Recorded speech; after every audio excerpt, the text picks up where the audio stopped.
Hi అండి. ఏంటి ఇప్పుడు కూడా ఉప్మా చేస్తున్నాను. ఏంటి అత్తమాటలు ఈ ఉప్మా చేస్తుంది. ఉప్మా గోల ఏంటి అనుకుంటారేమో, కాదండి. ఉప్మా అంటే మా ఫ్యామిలీకి చాలా ఇష్టం. చూసారా 'పోకిరి' సినిమాలో లాగా. సో, ఇప్పుడు దానికి కావాల్సినయి ఆల్రెడీ ఒకసారి ఒక వీడియోలో చెప్పాను. ఇప్పుడైతే క్యారెట్ యాడ్ చేస్తున్నాను. సో, చాలా చాలా బావుంటదండి. అండ్ తెల్ల ఉప్మా అని కూడా అంటాం. ఇవన్నీ ఏసేయాలి. ఎందుకంటే నేను ఎండుమిరపకాయ అండ్ కొత్తిమీర అన్నది కొంచెం ఏగాక ఏద్దామని ముందే వీటితో పాటు ఏస్తే మాడిపోతాయి కదా! సో, అందుకనే చూస్తున్నారు కదా! క్యారెట్, టమాటా అండ్ పచ్చెనపప్పు, పచ్చిమిరపకాయలు, ఏరుశనగ గుళ్ళు, టమాటా, బంగాళదుంప ఏసానండి నేను. సో, చూస్తున్నారు కదా! ఆవాలు, జీలకర్ర కూడా ఏసి ఇప్పుడు ఇవి ఏపాలండి. కొంచెం కలర్ అన్నది బాగానే మనం ఏం చేస్తామంటే ఏగించాలి బాగానే ఇవి.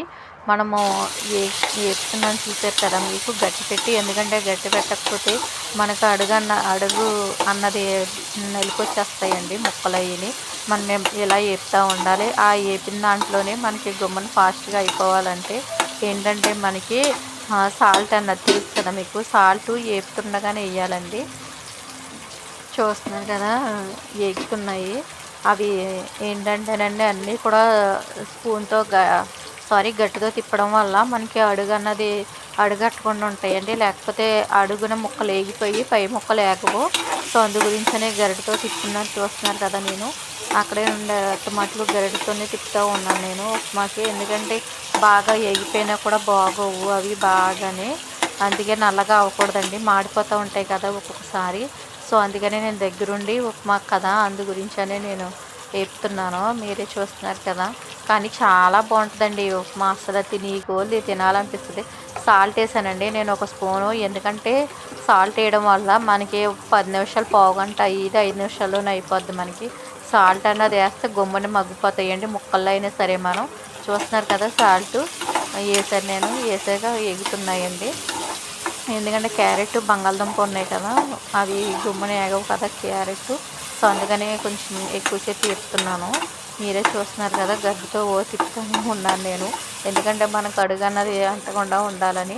సో, పసుపు కూడా వేస్తున్నాను. పసుపు చాలా మంచిదండి. జెంట్స్ మెయిన్ పసుపు ఇంపార్టెంట్ అండి.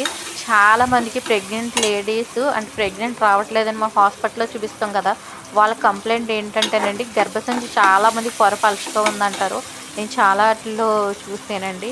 ఎందుకంటే నేను గూగుల్లో కూడా కొట్టి చూశాను. పసుపు అన్నది డెఫినెట్గా ఎక్కువ వాడడం వల్ల గర్భసంచి అన్నది పొర దళసరెక్కుతుందంటండి. లేకపోతే చాలామంది గర్భసంచి పొర పలుచగా ఉందంటారు కదా, అటువంటి వాళ్ళు ఎక్కువ పసుపు యూజ్ చేయండి. సో, నేను కూడా ఆ ప్రాబ్లం నేను కూడా ఎదుర్కొన్నాను. అందుకని మీకు చెప్తున్నాను. సో, పసుపు అన్నది చాలా మంచిదండి. జెంట్స్ కూడా యూజ్ చేయొచ్చు. అందుకే నేను పసుపు అన్నిటిలోని వేస్తాను. పసుపు వేసాను. చూసారు కదా కొత్తిమీర అండ్ కొత్తిమీర కూడా వేసాను. ఎండుమిరపకాయలు ఇప్పుడు నీళ్ళు కూడా వేసానండి నేను. ఏంటంటే బాగా మాడిపోతాయి కదా, ఒక 2 నిమిషాల్లో అవి ఎగిపోతాయండి. ఎందుకంటే మనకి నీళ్ళనే వేసేసాను. సో, నీళ్ళు కూడా మనకి మరిగేకండి నేను నూక అనేది కూడా వేసేసాను. మనకి ఏంటంటే జోరు ఉప్మా కదా, సో, అందుకని జోరుగా ఉండాలి. బాగానే చూస్తున్న గట్టితో తిప్పుతూ ఉండాలండి. ఉండలు అన్నది పట్టేస్తుంది. లేకపోతే అలాగా తిప్పకపోతే ఉండలు అన్నది పట్టేసి ఉండల కింద అయిపోద్దండి ఉప్మా. సో, అందుకని జోరు ఉప్మా మనకి నూకేయగానే నూకేస్తూ ఉంటే కూడా తిప్పుతూ ఉండాలండి. జోరుగా ఉంటుంది కదా ఉప్మా, అందుకనే. సో, ఆల్రెడీ చూస్తున్నారు కదా అది నేను పళ్ళెంలో కూడా వేసుకున్నాను. ఏంటంటే నేను లాస్ట్న దింపేసి నీళ్ళు వేసి ముందు వేసానండి కొత్తిమీరని, ఎండుమిరపకాయ. ఎందుకంటే బాగా వేగిపోతాయి కదండి ముందు నుంచి వేస్తాం వల్ల. చూస్తున్నారు కదా పసుపు వేసాను కదా, అందుకని